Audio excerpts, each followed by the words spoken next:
What's up, everybody? I apologize for the tardiness. Brian and I actually just got finished with recording the video that I've been priming you all for over the past few days, and I do believe that the video is going to absolutely blow your mind. If the fraud story coming out of Minnesota, if you found that to be extremely interesting and intriguing, and then this story is going to knock your socks off, seriously.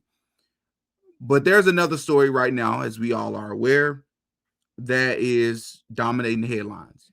The United States of America has officially bombed Venezuela and also kidnapped, or captured the leader of Venezuela and his wife. I find it interesting that you can capture a guy who does not have an international arrest warrant out for him along with his wife, but you can absolutely ignore the fact that there's another foreign leader that absolutely has an arrest warrant out for him. But as Brian is going to get into it a little bit later, or here in a little bit, there could potentially be something else going on here. As I've been saying for a long time, I believe that the Freemasons run this world. And I don't believe that any leader is in a position of power by accident. But we'll get to that. I want to start off with a couple of clips to sort of set the stage. I have no clue what Brian thinks about either of these clips, but that's how we're going to sort of set the stage here. So without further ado, it says here, Venezuela has banned PORN, banned abortion, banned gay marriage, banned sex changes, and banned usury, which by definition would make them an extremely conservative place. And I'm not saying that I agree with everything that this leader stood for. I'm not saying that it was an incredible place to live. I don't know. But this right here is a fact. Let's listen to a little bit of this first clip.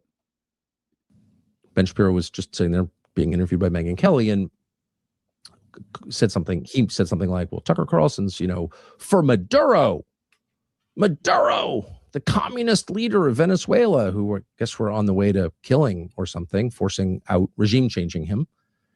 And he defended Maduro. Didn't, actually. And Megyn Kelly says, well, Tucker said in his show that Maduro, most people didn't know this, whatever his many faults, I wouldn't hire him as an economist, okay? But whatever his many faults, has the most socially conservative country probably in the hemisphere. So Venezuela is just a fact. I mean, I didn't make this up. I'm not in charge of Venezuela. Just noticing that Venezuela has banned pornography, banned abortion, banned gay marriage, banned sex changes, and banned usury. You don't have credit cards with 40% interest in Venezuela. Okay. Ben Shapiro responded this way. Tucker's made the point, I'm not going to here to be Tucker's defender, but he's made the point that Maduro is culturally conservative. Who gives a shit? The guy's a communist dictator. Everyone in his country is eating dog. He's shipping fentanyl to the United States to kill Americans. Why do I give a shit whether he's anti-LGBTQ rights? Who gives a shit? I do. I'm not moving to Venezuela. Not pro-Maduro. But I care about that. Why wouldn't I care about that? I've got kids. Like, first of all, I'm against abortion. Sorry, unpopular. I feel that way. I think it's really sad. I would personally become poorer to end abortion, voluntarily become poorer to end abortion in the United States. That's not a choice. Don't want to become poorer, but I would because I care about it. Maybe you don't. Maybe you're offended that I do, but I care about it. Lots of people care about it. I don't think pornography is good. That really hurts people. I don't think pretending that the sexes are the same is good. And you claimed that you didn't think it was good, but it turns out, quote, I don't give a shit. Maduro's against Israel. Oh, okay. And before we comment on that, I'm going to go to one other clip to sort of set the stage, and then Brian and I will begin to converse about our opinions. Let's see. It's funny, we just got finished talking about this guy, Mayorkas. Oh, geez, I didn't even catch that. Yeah, where is the video at?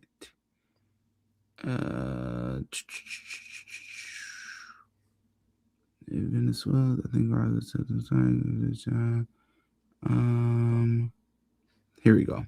It was invading Venezuela and we had to remove Maduro. Well, do you remember when Maduro said that Israel was a genocidal parasite state and he wouldn't recognize them as a nation? Well, you see who they're replacing him with? I would like to thank Benjamin Netanyahu, the Prime Minister of the State of Israel. I promise we one day will have a close relationship between Venezuela and Israel. I myself look forward to visit the State of Israel as soon as we conquer freedom. We will prevail. And I can announce this, that our government will move our Israeli embassy to Jerusalem. So if you were really wondering why the United States was invading Venezuela, So yeah, wanted to just play those to sort of set the stage. I also would like to state that I've seen a couple of conservatives share, or at least one conservative called the Black Conservative Perspective, a guy by the name of Greg Foreman, shared a clip of a lot of the Venezuelans, I guess, celebrating and thanking Trump for doing this. Apparently they didn't like the guy.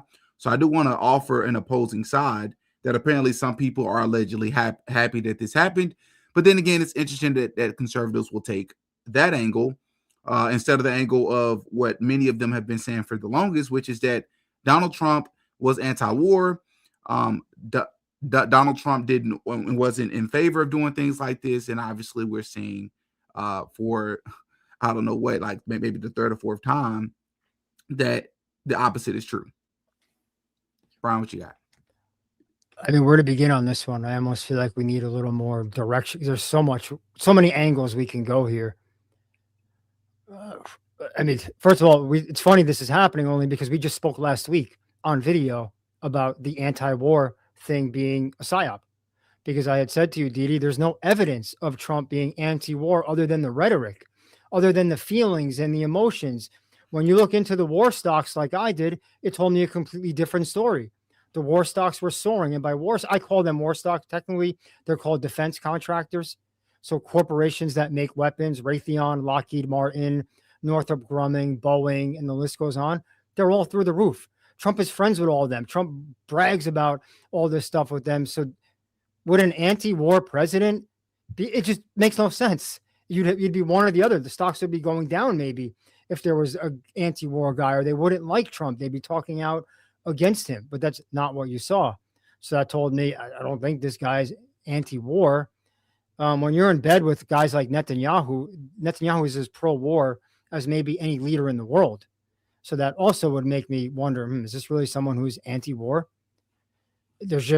I look at evidence and I don't look at words. Words mean nothing to me. I just look at actions and evidence, and I never felt at all like he's anti-war. Also, how are you anti-war if you've killed how many kids in the Middle East? What, I don't know, 100,000, 500,000? I mean, the numbers you can't even count. So no signs of anti-war there. The Ukraine thing is still out of control. Ukraine and Russia, that's not slowing down. It's just the media chooses when to talk about it and when to not. So that's not a sign of anti-war. It's just the media just won't speak about it, And so the proof to me is here that we're going to get more war, not less. We're going to get Middle East wars. You're going to get this Venezuela thing, who knows with China and Taiwan. Like, this is a wartime president, and it's easy for him to be a wartime president. He's not running for anything. Where's the accountability? There isn't going to be any. He's not running. He's done. Right. So you just get it all out of the way in the next couple of years.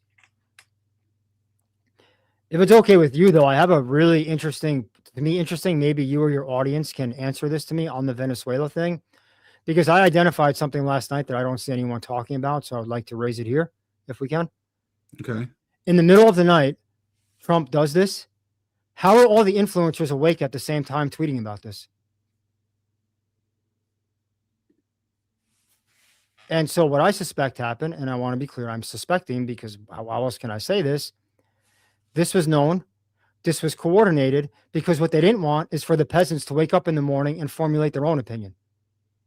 So you have to manufacture their consent. So that way, when you wake up and check Twitter, you're flooded with the acceptable opinion, as opposed to you having time to come up with your own. How can this be that they were all awake? Is there anybody in particular? Go down the list. I mean, I was getting hypnotized when I was checking this. It was just one Mhm. after the other. I will say Jack Posobiec, I didn't notice. So he's one I didn't see because I just expected he would be. Other Mhm. than him, it felt like everyone was tweeting about this, pushing it, and I'm just like, man, that is just strange.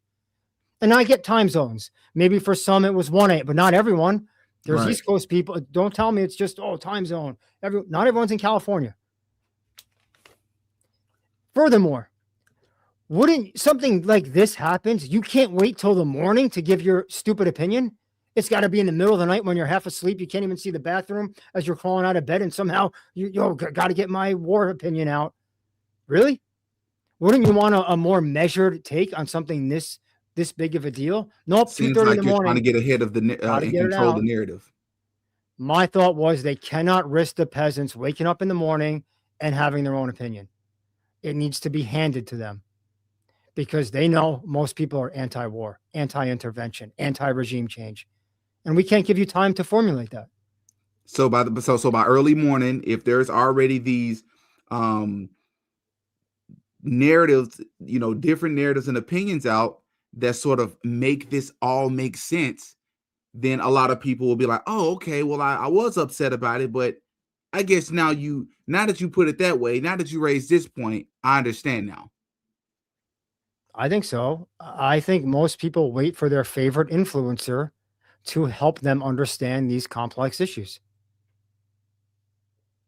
Or you don't wait to your favorite influencer, but you're getting hypnotized by the Twitter recommended page. I wasn't on the follower side. I was because I wanted to see this. I was on the recommended side, and boy, was it just one after the other. So if I'm not an independent thinker, I'm thinking, man, Trump did the right thing. He hit all these fentanyl, narco terror, every buzzword they somehow were saying in their tweet. Who in the real world says narco terrorist? Do you? I don't. Right. I'm not telling my friend about Maduro, the narco terrorist. That's not normal language. But these people say that. Well, how they get that? Did someone text them? Did someone fax them that talking point? It just seems strange when people online speak much differently than we do in the real world. There's buzzwords. If you ever have a corporate job, they really train you on the certain buzzwords, the word salads, these because they're very effective with how they control your thinking if you don't see it coming. So, I just feel like that was just interesting to me.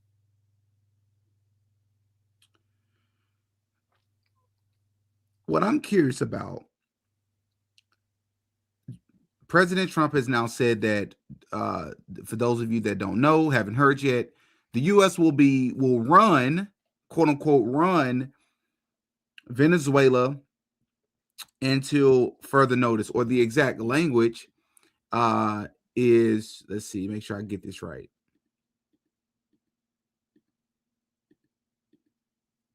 Let's see, Trump run Venezuela. Let's see. Says no, wrong one.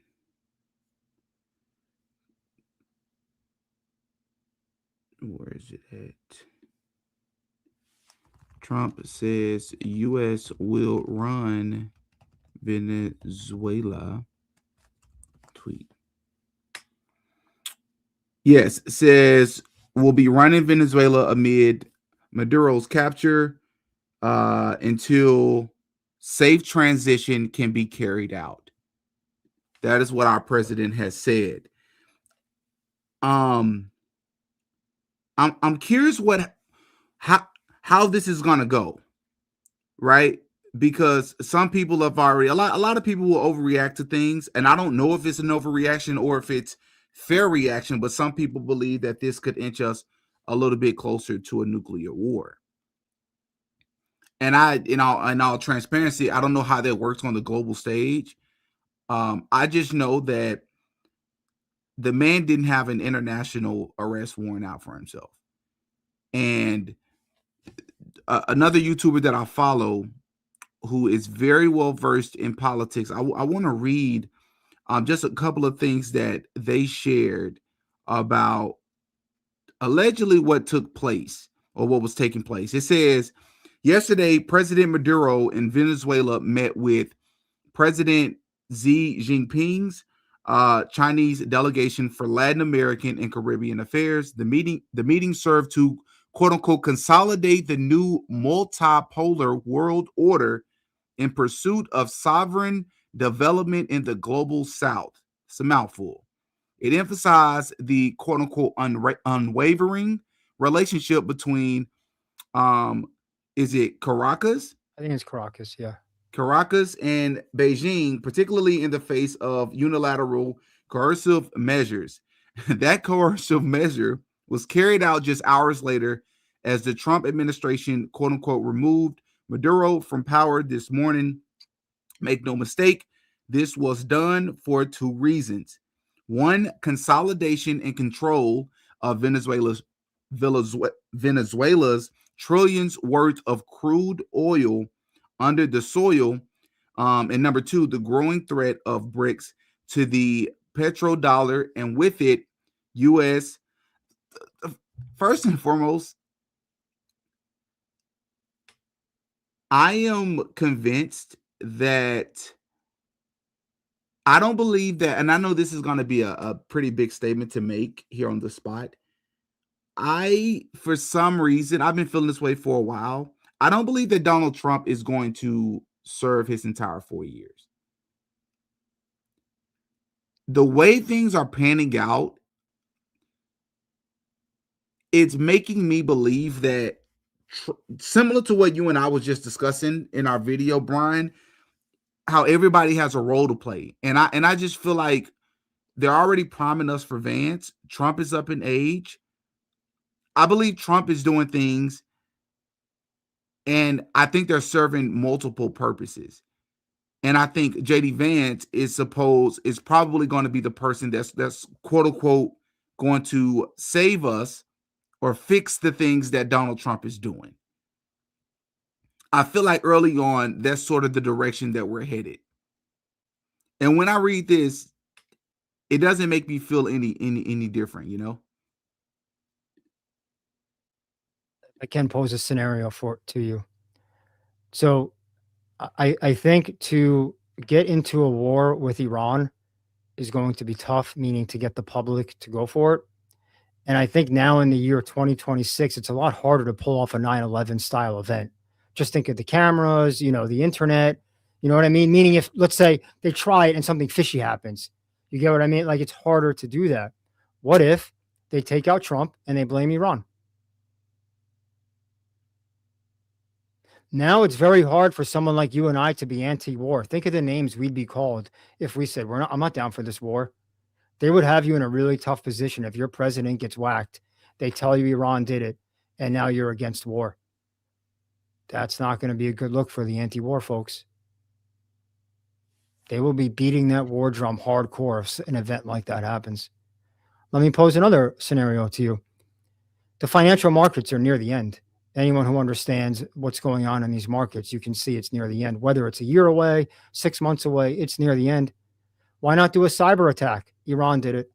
You don't have money in your bank account. Those Iranians, they cyber attacked your Chase Bank. They cyber attacked your Wells Fargo. We got to get them now. Meanwhile, they're going to be the ones that does the cyber attack, not Iran. Do you know before COVID, they had Event 201 where they were doing like pandemic simulations. They're now doing cyber pandemic simulations. Ask yourself why. What are they simulating? What are they testing? What are they doing?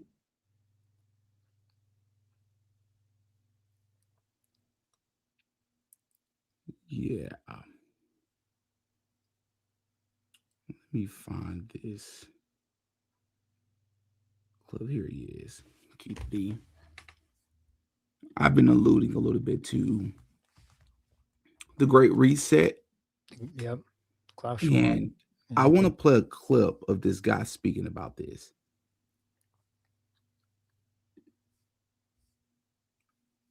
He actually just spoke about that to prevent Trump just authorized Great Reset. Okay, here it is.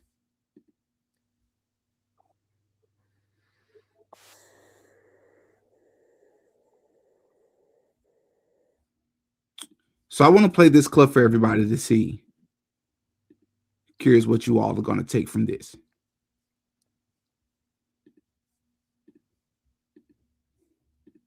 And I think this is going to buy exactly perfectly into a little bit of what Brian was just saying. Americans are unaware that behind the scenes, the technical backbone of the financial system is decades out of date, many, many years out of date. You know that. Paul and others are straightening it out. Under this bill, the entire ancient system will be eligible for a 21st century upgrade. Tokenization is the idea of using then smart contracts or tokens on chain to be able to that represent, say, an underlying security. Do you expect this is where financial services is going? Are the major banks and the brokers out there today moving increasingly toward tokenization? Oh, absolutely. And it's the way the world will be, here in the, maybe not even in 10 years, maybe even a lot less time, maybe a couple of years from now. The institution that is responsible for the clearing, settlement, and custody of almost all securities transactions in the United States, responsible for processing $3.7 quadrillion annually, just got the green light from the Trump administration to completely rewire the U.S. financial system. And they're going live in the second half of 2026. By the way, the number that I just said was $3.7 quadrillion. And quadrillion is the number that you get after trillion. And trillion is the number that you get after billion. And I won't insult you by going any further than that. So the Depository Trust and Clearing Corporation, the DTCC, just got a no action letter from the Securities and Exchange Commission, or essentially was just given the green light to update the financial system. But what is the DTCC? What do they do? What is a no action letter? And what does this actually mean for you? And how can you position yourself to take advantage of what's coming? First, what's the DTCC? All right. So we live in a world today where fiat currency is the standard, meaning money is no longer backed by any physical commodities, but instead by trust and by debt. And so as a result, the supply of money is constantly expanding. And over time, the purchasing power of that money steadily declines. So because of this, simply holding cash is almost guaranteed to lose value. So it's become the default for investors and institutions and governments to invest. So people move their money into stocks, bonds, and other financial instruments called securities in an attempt to preserve and grow their wealth. Securities are tradable financial assets such as stocks, bonds, and derivatives that represent ownership, debt, or some sort of contractual claim. And this is how companies and governments raise capital. And this is how investors participate in economic growth. When you go out and you buy a security, whether it's a share of a stock or a bond, you aren't transacting directly with the issuer or the company or the person that's on the other side of the trade. These transactions flow through a complex network of intermediaries, such as brokers, exchanges, clearing firms, and custodians. And this is where the DTCC, the Depository Trust and Clearing Corporation, comes in. Because the DTCC sits at the center of the modern financial system. Its role is to clear, settle, and custody securities transactions. So it makes sure that basically when these exchanges happen through a brokerage, the buyer actually receives the asset and the seller actually receives the money. So without the DTCC, every trade would require direct trust of the other party. So in short, the DTCC is the plumbing of the financial system, all right? It doesn't create money, it doesn't set prices, it doesn't decide who wins or loses. It's just making modern investing possible by ensuring that ownership records are accurate, that trades are settled, and that the system doesn't collapse under its own complexity. And it does this to the tune of 3.7 quadrillion and rising in transaction volume every single year. Now, the SEC is the Securities Law Enforcement Agency in the United States. When people, for instance, commit fraud or insider trading or some other securities law infraction, the SEC will come after them. They can bring civil enforcement actions. They can impose fines and penalties. They can force people to give back gains that they got from bad activities. And they can even issue trading bans or bar people from serving as officers or directors in companies. So you don't want to play around with the SEC when you're in the money business. They can literally kick you out of the game. And if they see fit, they can also refer you to the Department of Justice for any criminal proceedings. Now, before the Trump administration was in office, you had a very, very hostile SEC, as well as other government agencies, in terms of their relationship with blockchain technology. And this led to what was called Operation Choke Point 2.0, where crypto companies and even the founders themselves were unfairly attacked by the SEC and were also literally being debanked by some of the most important financial institutions. Now we have Trump's guy, Paul Atkins, at the helm of the SEC as the chair. And the tide has changed. So we have a crypto task force, and they are working directly with the CFTC on the commodity side, and they're updating regulations left and right. And over the past week, they just issued a no action letter to the most important player in all of finance, the DTCC. Now, a no action letter is just a formal response from a government agency staff saying that, hey, we won't file any enforcement action against you. And in this case, they said that they won't file any enforcement action against the DTCC for the tokenization of securities, meaning that the DTCC can now issue and record securities transactions using blockchain technology. And this changes everything. Okay, so not only did the DTCC just announce that they will go live with tokenized securities as early as Q3 2026, but they have also announced who they're doing it with. And that's with a blockchain network called the Canton Network. Now, the DTCC has also in the past explicitly mentioned that its open tokenization model will facilitate the use of multiple token standards, embedded compliance, and multi-blockchain interoperability. All right, I'm not going to bore you all with too much of that or overload you, because that's a lot of language that a lot of us aren't accustomed to hearing every day. But Brian and I was actually, not only did Brian just reference the financial market, but Brian and I was also speaking a little bit about where the country is headed in the video that we did before this live. So I'm curious to hear your thoughts on what the gentleman just shared. Well, first off, Didi, you should probably kick me off the channel and get this guy on, because he did as good of a breakdown of that as you can get. Like, I don't even know how to follow that. I mean, he really laid out exactly how this system works. So I definitely have nothing to disagree with. I only have things to add to it. For one, it's actually a little worse than he even laid out. And so if I can give you one example about what's going on in the stock market, there's something called margin. Are you familiar with that? The what? There's something called margin that's really creating chaos in the stock market. Are you familiar with margin? No. If not, I can explain it. Right. So most people think you just buy stock. So if you want one share of Apple, let's say it's 200, you just put 200 into your account and you get a share of Apple, correct? That's how most people think of it. That's actually not how the market works. The market's been rigged by something called margin. So let's say I only have $200. I can have money loaned to me on margin upwards of 5 times that. So now what you have is I can get $1,000, even though I don't have 1,000 on margin. And the trade-off is then if the stock drops, they can do what's called a margin call. And now I owe that money, even though I don't have it. This is what killed the market in 1929. Almost 90% of what was in the market was on what I'm calling margin. They assured us this wasn't going to happen. It's even worse now. You'll have people tell you it's not, because they always try and, oh no, it's not that bad. It is that bad. So basically the market is filled with borrowed money, which is worse than if the market was filled with regular money. Because like I said, if it's only my 100, then I only lose 100. But if it's 1,000 and 900 is money I don't have, this becomes a huge problem. It's even worse than that, because the market is tied to the yen. So the US and Japan are in bed together. And what they do is so the rich can get richer. I don't know if people know this or not. They suppress the yen. And then what rich people do is they borrow against the yen because the yen is cheap. And then they pump that money into the market. Now that's not a problem unless the price of the yen goes up, which is what's happening now. So now you could create a scenario where that money is going to have to get pulled and then the market comes down again.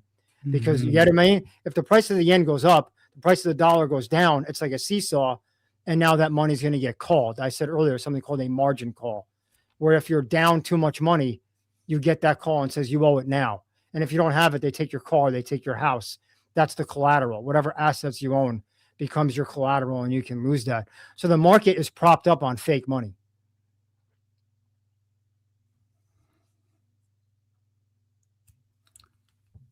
That's a lot to take in. I can try and like break it down in smaller steps if you have maybe. Well, not a lot to take in to understand it. I perfectly understood what you said. Okay. It's a lot to take in to hear for the first time.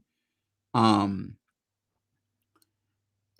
furthermore, for those of you that may be wondering, the reason why this is relevant is because I believe, again, I don't think that when Trump and his administration did this, I just don't think waiting to the top of 2026 was coincidental. I don't, which is part of the reason why I read Revolutionaries Changes post, which, by the way, the video clip I just played of the gentleman sharing about the financial market and the Great Reset, his YouTube channel name is Keith D, Keith, the letter D, 2 words, Keith D. I believe all of it is related, man. And Brian, you actually said something earlier before we got on live of the possibility that it could be, all of this could be for show. Maybe the leader is in on this, maybe voluntarily chose to go along with this. I don't know, but what I will say is that when you look at a chart like this,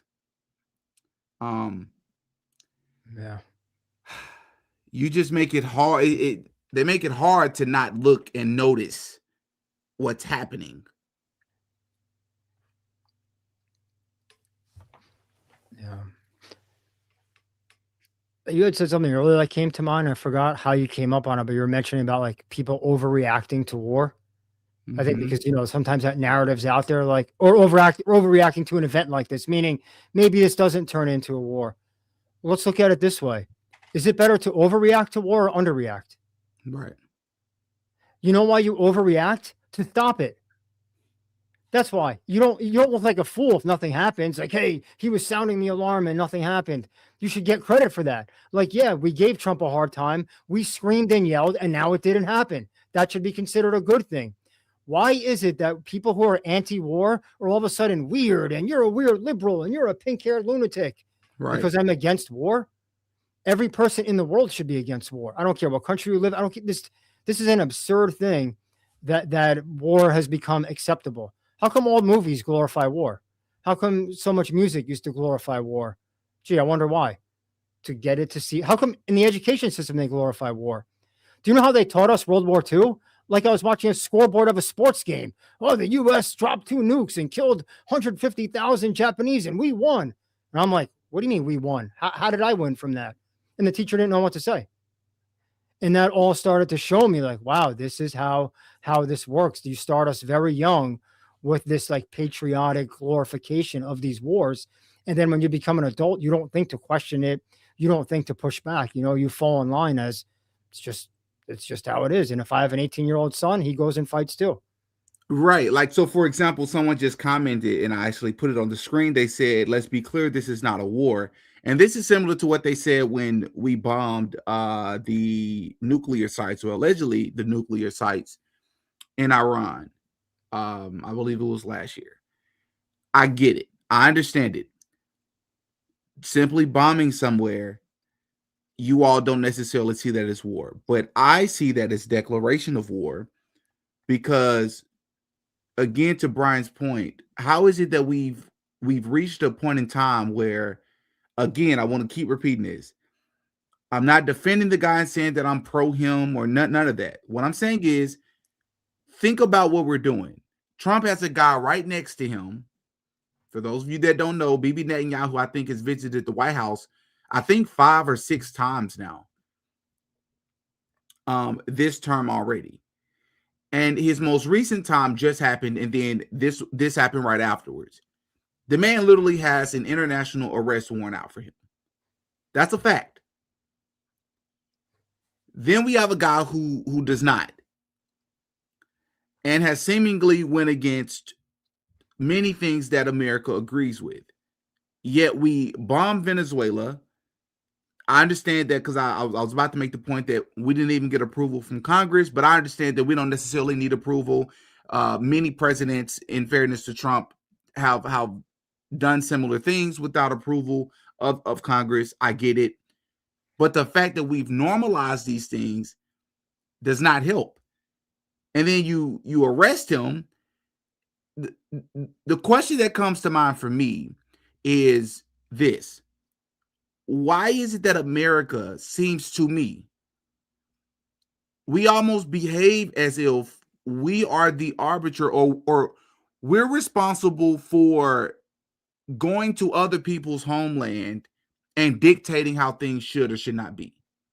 That's just my perspective. I understand I'm not in the military. I don't have that perspective or that hindsight or that insight. I get it.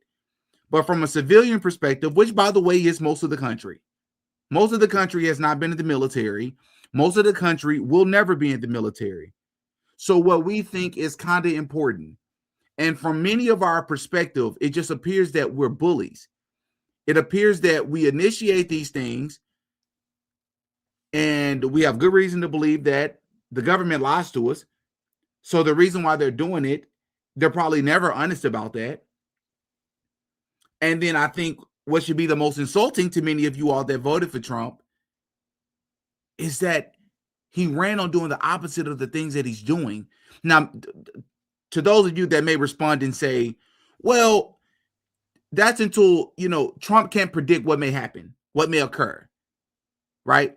So this isn't due to X, Y, and Z that has taken place that Trump couldn't have known would have happened. I get it.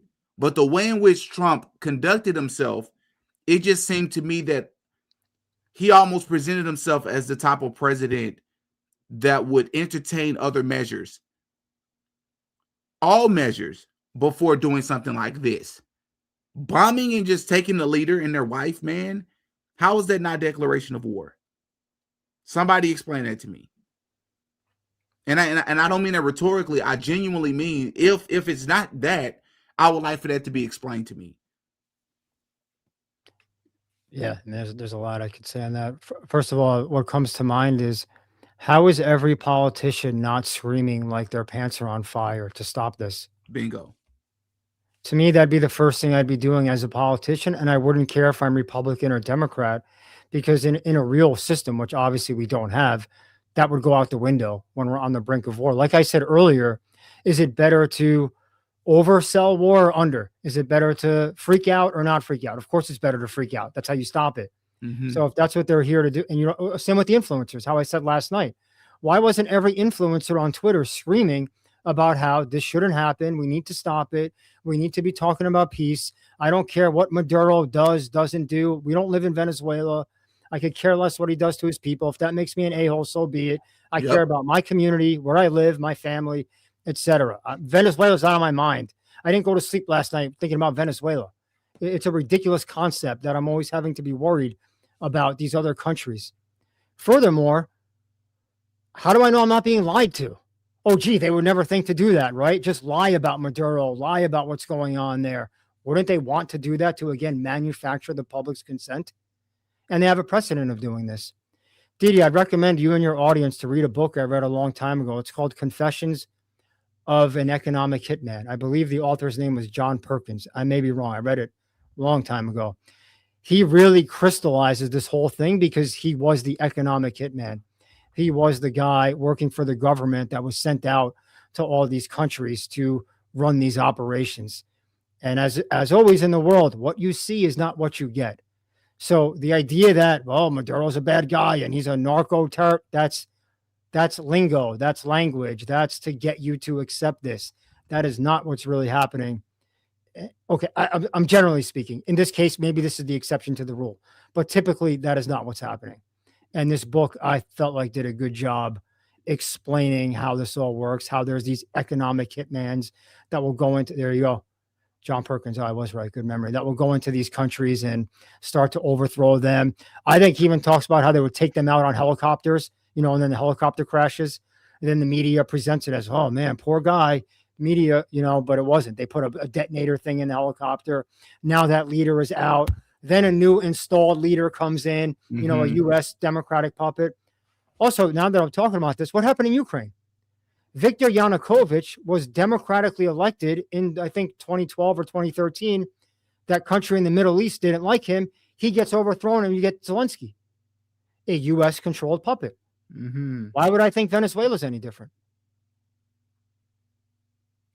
It's just like sports. Change the jerseys, change the names on the back, same result. Same playbook, whether it's Ukraine, whether it's, how about Libya? Gaddafi, you want to go through all of that? Same as this. Gaddafi's the worst guy ever. He's this, he's that. It's same thing. Same thing. And the second you talk against war, he's a Gaddafi defender. He loves Maduro. He's a communist. I never said any of that. Neither did you. We are saying, I'll speak for myself. I am saying I am against war at all costs. I think that's the most last resort, not the first option. We pay the price as the peasants for war. We pay it economically. We pay it morally. The fact that kids are dying, the fact that people are dying, at every level, we pay the price. The people in charge benefit from war and we lose. That's who's the winner and loser of war. It's not country A wins and country B loses. You lose as the peasant, the elites win. There is no us and them. The us is the regular, everyday person. Trump is not like on your side fighting this war for America. That's never been that way in any of these wars. How come a politician doesn't get killed in these wars?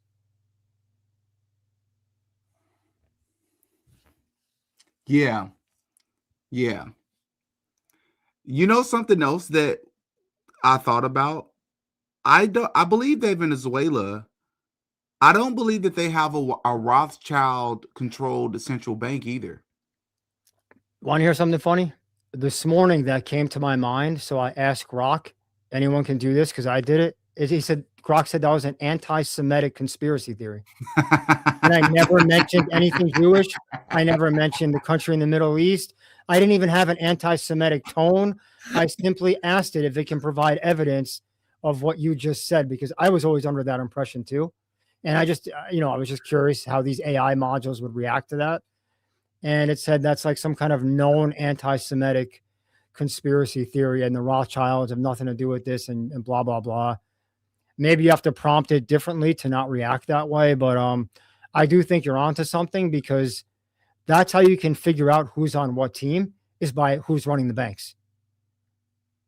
Yep. That's why Rothschild congratulated Trump this morning. Yeah, I saw that. Yeah, I think his name was Nate Rothschild, if I'm not mistaken. I could Yep. be, yeah.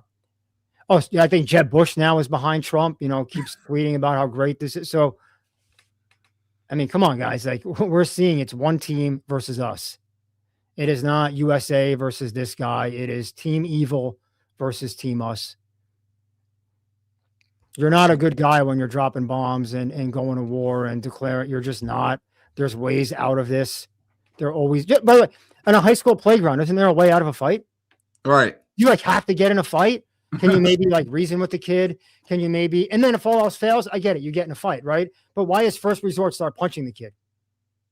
Exactly. And so I have maybe another 10 minutes tops. Let me do this. I'm going to play Stu Peters. He just spoke on it. I'm going to share the screen and play, and we're going to hear for the first time, because I don't even know what he said. We're going to listen together what Stu Peters said, and then we're going to give our final thoughts before we hop up off of here. Let's see. Where is it at? There it is. Okay, let's see what Stu Peters says. So if war with Venezuela wasn't on your bingo card, and you're waking up this morning and you're taking a look at this Trump-led aerial assault bombing campaign, boots on the ground, laser painting targets, land invasion in the Western hemisphere of this country, Venezuela, and you're scratching your head thinking, this just seems a little bit random. It doesn't make a whole lot of sense to me. Well, let me assure you, first of all, it's not random. And it would make a lot more sense to you if you would consider the short list, the very small list of countries that remain that don't operate under the auspices of the Rothschild central banking cabal. Bingo. They're not ruled over by Jewish oligarchs. yet. It's a very small list. Venezuela, a few other outliers, and of course the BRICS nations who've been affected because, of course, the United States, the American war empire, at the behest of Israel, has been committing acts of piracy, jacking oil tankers on the high seas where the proceeds were meant to go to China and Iran and Hezbollah. Well, China, Iran, Hezbollah, Russia, they all have a dominant presence inside of Venezuela already because Venezuela is Iran's only ally in the Western Hemisphere. I'll just make it simple for you. If Venezuela were an ally to Israel, we wouldn't be having this conversation. But Nicolas Maduro says that Benjamin Netanyahu is a fake Jew and a crook from Poland. He's pushing back against the Jewish oligarchy. He's pushing back against being ruled over by central banksters and private equity firms. He doesn't want them attaching to his country like a tick to a dog, like a parasite to a host, draining its resources dry, treating it as a strip mall economy like these people have done in every other country that they've been kicked out of, and just exactly what they're doing right now in the United States. Then they're going to install Maria Corina Machado, who just won the Nobel Peace Prize, so that the Jewish-run media can gaslight you into believing that war is peaceful. Of course, this is a peaceful effort. We're nation rebuilding. We're spreading democracy. Well, then once they topple the Maduro regime, they'll install Maria Corina Machado, who will rule over Venezuela as the Jewish oligarch that she is. They'll install central banks. They'll be ruled over by private equity firms, and the rest is history for Venezuela. The perfect set of circumstances has now been put together that will have the United States, young American men, dying on battlefields all around the world as we simultaneously go to war with all of Israel's enemies at one time.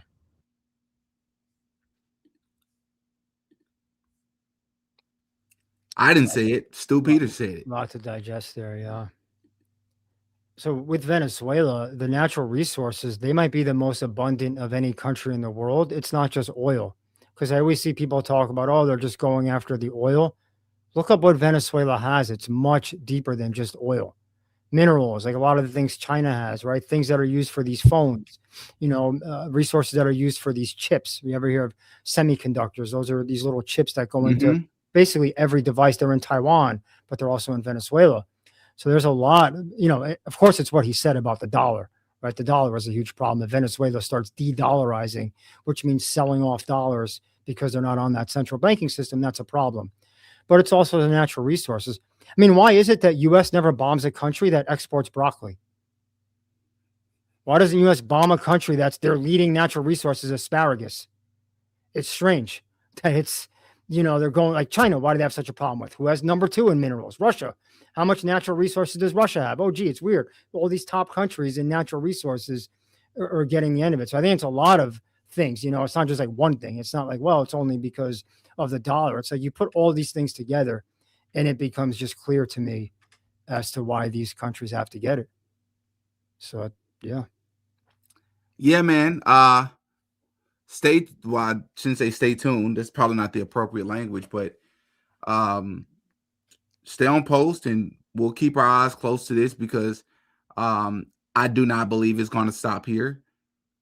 Trump has even threatened to, I don't know if you all know this, I don't have the clip on cue, but President Trump has also threatened to bomb Iran again. I believe I saw the clip yesterday.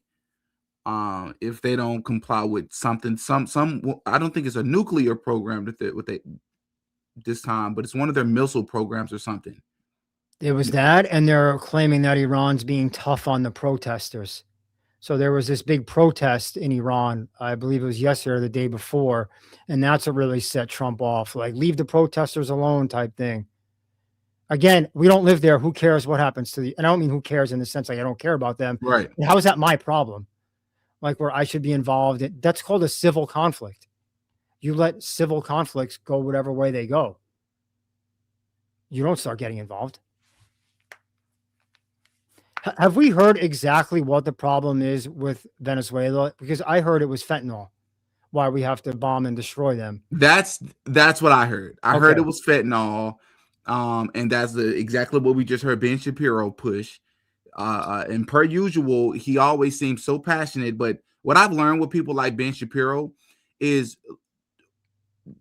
listen to what he's saying, but more importantly, listen to what he's not telling you. So if that is what Venezuela is doing, or according to Ben Shapiro and those like him, then what is it about Venezuela that you're not telling us? That's what I want to look into. Yeah. And so the fentanyl thing was the thing I've heard Trump speak about. Okay, so then why aren't we bombing every CVS? Why aren't we bombing every Rite Aid? Why aren't we bombing every Memorial Sloan Kettering? Do you know what they all push on every patient? Take a guess. Fentanyl. I don't care that one wears a lab coat and one is off in Venezuela on a boat. They both push fentanyl on us.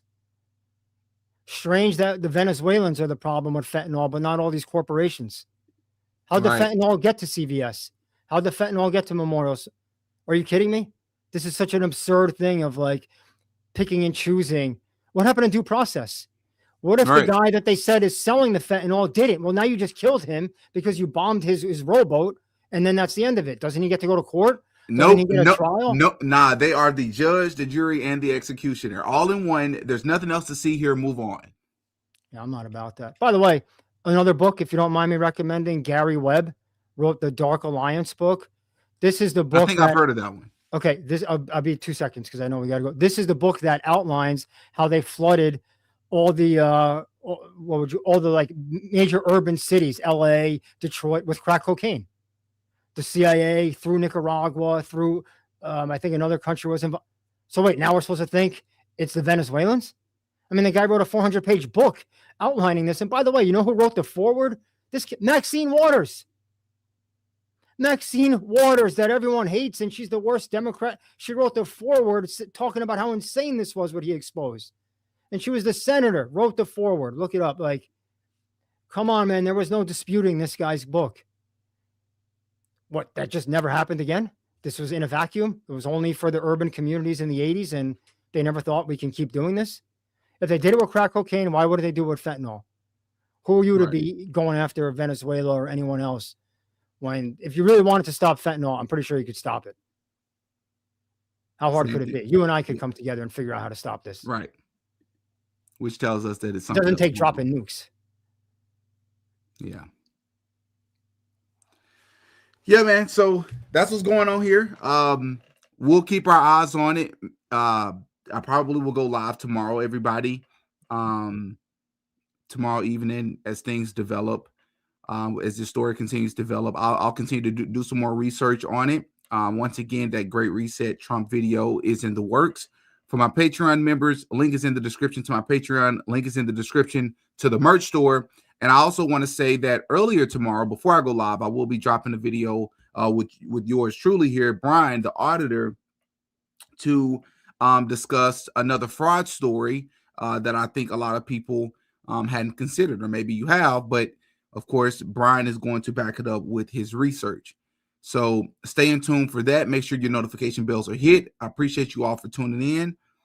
And I just wouldn't feel right if I didn't read a couple of comments. But Brian, you're free to stick around. You don't have to stick around for this. I'm going to read just a couple of comments. You never know if someone even has a question for me, so no problem. Heck yeah. All right.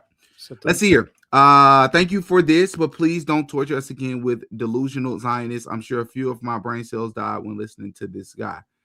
Oh, you talking about Ben Shapiro? I was like, who are you talking about? Brian isn't a Zionist as far as I know. No. Come on. We'll talk offline. I can tell you no. Right. I've already told you definitely not. Thank you. Julie, thank you so much for the $10 super chat. She will do their bidding. What's interesting to me is something that happened 36 years ago to the date, January 3rd, 1990. Panama invaded Noriega.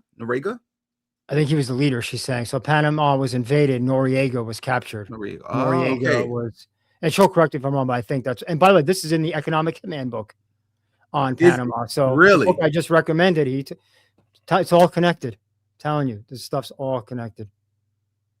Crazy. She just said at the end, didn't she say exact same playbook, I think? Yep, she did. Same person, Julie. Didi, interesting thought. There are visionaries that have purported that Donald Trump will be vaporized this year. Listen, I don't wish that on anybody, but I'm just saying I've seen some things with other cases that I've covered. And Brian and I, before this live, was just discussing how we believe that it was no mistake that the Democrat Party or the U.S. had become so bad over the past, or I should say, the 4 years that was sandwiched in between the Trump terms. Things just got worse and worse and worse to the point where we couldn't even define what a woman was anymore. That became so brilliant if someone just simply said, there's a difference between men and women. There's a difference between male and female. There are only two genders. Once the country has reached that level of, I don't even know the word for it. To me, it's clear that there's some sort of orchestration taking place on a higher level, to the point where now when Trump comes in as the savior, people don't care about all the things that he may get wrong, things that he's doing. They're willing to excuse it and overlook it because, man, he really did fix these low-hanging fruit. Like, okay, cool, whatever, Yep. All right, let's see. Tracy, thank you for the $10 super chat. There's a great 15-minute video presentation on how what controls the $8 billion of the working class, backed by real science. In fact, titled "Shatter the Swarm." I don't think I've heard of that. I'm going to check that haven't out either. after this. Thank you. Write that down. Is that the name of the video she said? Oh, yeah. I believe it's the name of the title. Yeah, I think okay, that's I'm the going name to of the look that video. up. No, I haven't seen that. Heck yeah. So, it says Shadow the Swarm is well done and clearly articulated. It even provides the solution. Nice. Maybe we'll react to that even in a further. I'll Heck watch yeah. All right, y'all. That sounds good. Okay, we got one regular question. Okay, it says, what do you think will happen with all these indictments? They'll just drop them all and say, oh, well, what he tried? What indictments? Am I missing something? I'm trying to think. Are there Are there Epstein indictments I don't indictments? know I'm not about? aware. Yeah, y'all gonna have to educate me. I don't know if I'll stick around for another 20, 30 seconds for somebody to tell me. No, Brian does not have a channel. Oh, maybe down the road when I retire. Somebody I said, would like to, but while I'm working, it's too difficult. yeah, a regular comment is one that doesn't come with funds, right? It doesn't mean that it's any less. It just means it's a distinction between the two. Maduro is indicted. That's what they're talking about. The indictments of Maduro. Is he going to get a trial? Is he going to get a fair jury? Like we said earlier, who just decides someone's guilty? Right. And Like, I got to look into the international law because I truly don't know and understand the international laws. Because how does that work? Kidnapping, capturing a leader, a foreign leader from another country, even when they don't have an arrest warrant, bringing them to your country. So does that mean he was illegally captured? Is there some sort of loophole that allows you to be able to do this with no arrest warrant where it's still considered legal? Like, I don't know how that works. Like, I'm ignorant to the ins and out of how that works, With the way the U.S. speaks about him, how does he get a fair jury? Exactly. And why should he even expect to? Well, true. Why should he even expect to? Yeah. Right? Like, yeah. You come into the U.S. and they've painted this narrative about you. Why would an American judge, an American jury, in good conscience, ever side in your favor? It's ridiculous. It's straight out of a movie is what this Venezuela thing is. It's you create a bet. What are movies? Aren't movies good guys and bad guys? Right? Evil versus good. U.S. good. Venezuela, Maduro, evil. Yep.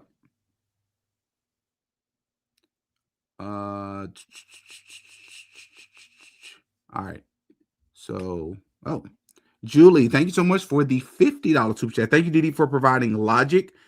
This is awful. We are lied to by the government all the time.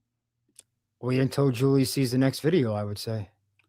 Julie, if you're still here, thank you so much once again for the super chat. If you are not subscribed to this channel, I would highly encourage you to do so and hit the notification bell because, again, the video we drop tomorrow, if you all watch Brian's first video, the very first video on this channel by TPUSA, how he did, once again, the Doge audit, the very first one on the internet to do one, I would highly encourage you all to stay tuned for tomorrow. All right, so I want to remind you all of that once again. I have to go. I'm behind. Love y'all. Brian, once again, man, as always, is a pleasure, brother. Thank you. And hopefully you'll be back on here pretty soon. to maybe talk a little bit more about this as this develop, and to speak about this, what is it, Shatter the Swarm. Maybe we can even react to that together. Definitely. Keep me posted. All Definitely. right, we'll do. All right, man. I'll see you. Have a good day. Take care. All right, y'all. I'm gonna catch y'all in the next one. I gotta go. I'm far behind. I'm on a tight schedule. Then I got to get my butt back so that I can edit the video so that it's ready for tomorrow. Love y'all as always, man. Do not be. I would like to end this video with saying, do not be in fear about some sort of nuclear war, things of that sort. I know some people are believing that, or saying that, or sharing that. Especially if you are a man or a woman of faith.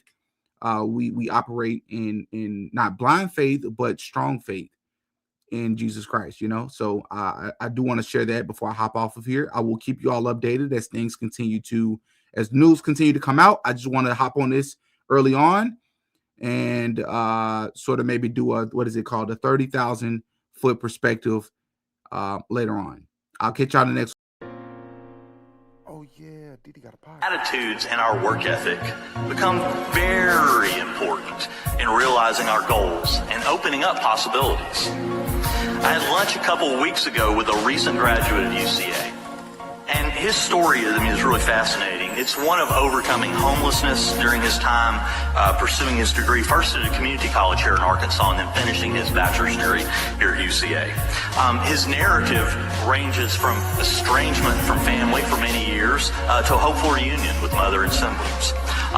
His record is one of overcoming odds in a way that I probably could not, and certainly demonstrating levels of tenacity and patience and optimism that I can only marvel at. He wanted to talk with me about his new job and his career path going forward. I really need to be there to learn from him because that's where the real value was.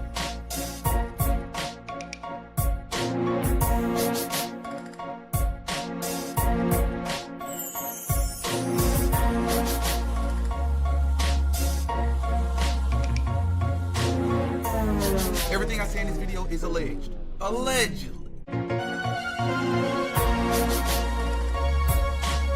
No such thing as a life that is better than yours.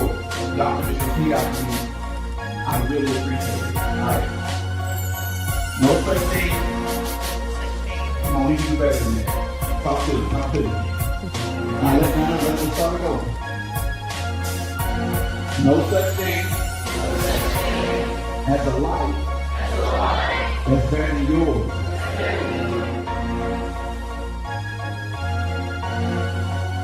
You're worse than the rich white people or the rich white Jews that own these record labels, because they don't even understand these populations. You have a lot closer relationship to these people, and you're leading them to hellfire.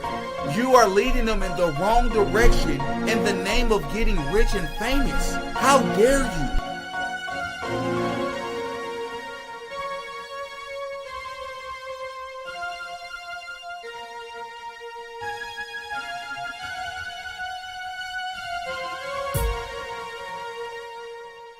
Oh yeah, Didi got a podcast.